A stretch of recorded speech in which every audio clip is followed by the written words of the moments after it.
Sekarang di sekolahku tidak ada lagi anak yang berani berada di ruang UKS sendirian. Padahal dulu banyak sekali yang kesana hanya untuk bolos dan pura-pura sakit. Namun sejak kejadian itu tidak ada lagi yang berani.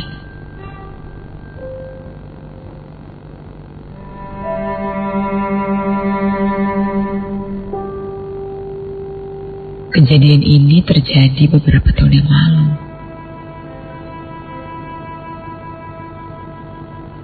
Aku seorang siswa salah satu SMA di kota Bandung. Saat itu aku merasa tidak enak badan. Karena semalamnya aku kurang tidur. Biasalah, mengerjakan tugas yang harus dikumpulkan pagi itu.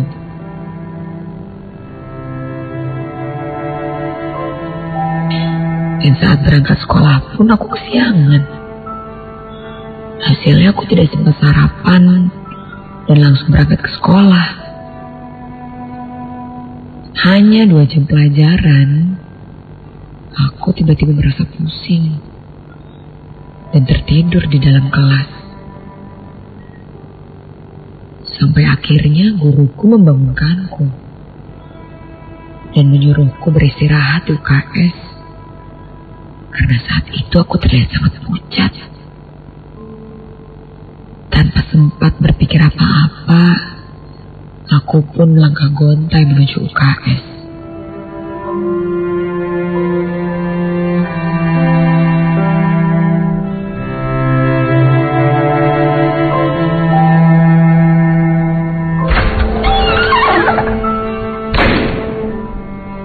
Pintunya tidak terkunci. Di dalam terlihat 2 buah ranjang yang disekat oleh kain putih. Aku pun langsung berbaring di sana. Saat aku jatuhkan kepalaku ke bantal, kepalaku pun seperti berputar-putar. Pusing sekali. Teriakku kesal dalam hati. Aku mencoba tertidur di sana, dan ketika mulai terlelap, tiba-tiba aku mendengar hembusan nafas. Aku memutar badanku menengok ke sebelah. Entah sejak kapan ada orang berbaring di ranjang sebelahku. Kulihat seluruh tubuhnya terbungkus selimut. Apa aku tidurnya lama banget ya? Sampai ada yang datang pun aku tidak tahu. Tapi ketika aku lihat jam, aku hanya beberapa menit saja tertidurnya. Lagi pula kalau ada yang masuk, pasti terdengar jelas suara pintu dibuka.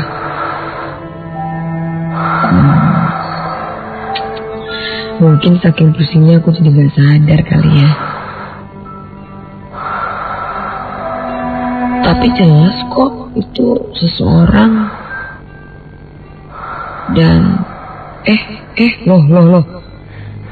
Badannya mulai bergetar hebat.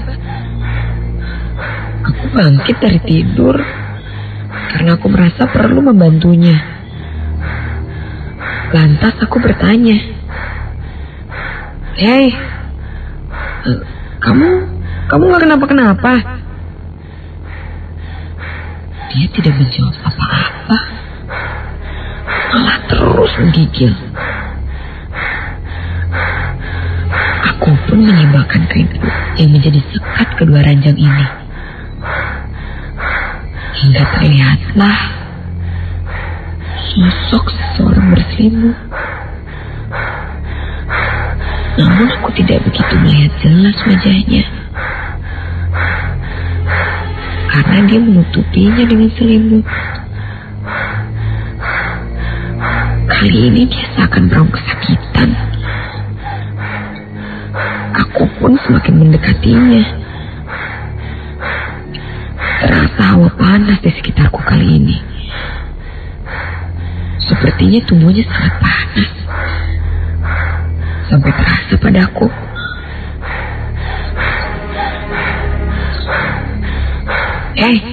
Hei, kamu kenapa? Mau aku panggilin guru nggak? Jelasku padanya.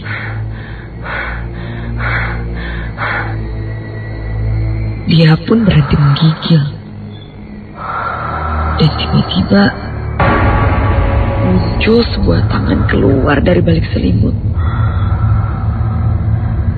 Tangannya putih dan jemarinya seperti perempuan. Lalu terdengar suara berbisik. Tolong aku. Iya, aku bantuin. Aku panggil guru ya. Kataku panik.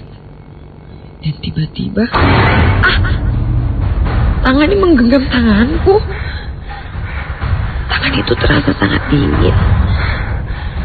Genggamannya sangat erat. Aku mencoba menahan kesakitan.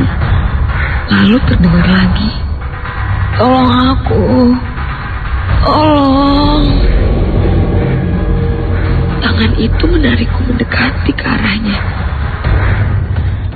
Aku semakin dekat dengan kepalanya yang masih tertutup oleh selimut itu. Terasa sebuah nafas panas. Kepala itu mulai bergerak-gerak perlahan, seperti ingin membuka selimut itu. Nafas kamu sesek ya? Kataku prihatin. Tanganku yang satu lagi mencoba menarik selimut yang menutupi wajahnya. Dan aku pun menariknya. Dan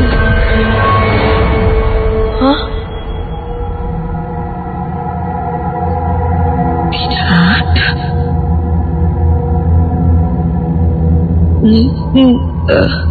Entah bagaimana, di balik selimut itu tidak ada siapa-siapa. Tangan yang menggenggamku pun sekarang tidak ada.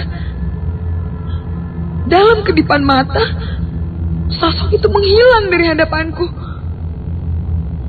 Di depanku sekarang hanya sebuah kain putih yang kosong. Keringat dingin mulai mengucur di keningku. Jantungku berdegup kencang, sampai seakan-akan aku bisa mendengarnya. Dan aku juga bisa mendengar ada seseorang di ruangan ini selain aku.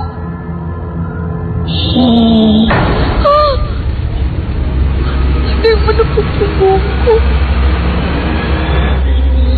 Ketika aku berbalik, astaga, Tuhan. Ia berdiri di atas ranjang. Rambutnya panjang, memakai baju putih kusam. Badannya sangat kurus, wajahnya sangat pucat. Matanya melotot ke arahku. Badannya mulai membungkuk mendekati wajahku. Dan tiba-tiba dia tertawa sangat menyeramkan.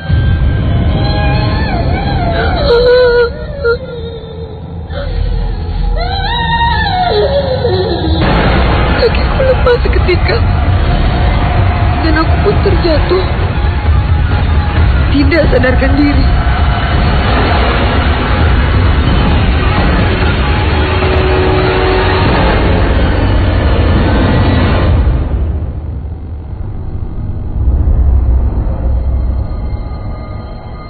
Akhirnya aku dibangunkan oleh temanku. Aku tertidur di lantai. Kepalaku masih berat. Dan akhirnya aku pun diantar pulang oleh temanku. Aku tidak sempat bercerita karena masih syok. 3 hari setelah kejadian, aku jatuh sakit. Dan selama itu, aku bermimpi tentang seseorang yang bunuh diri di dalam satu ruangan. Orang itu perempuan yang kulihat di ruang UKS. Ia meninggal gantung diri.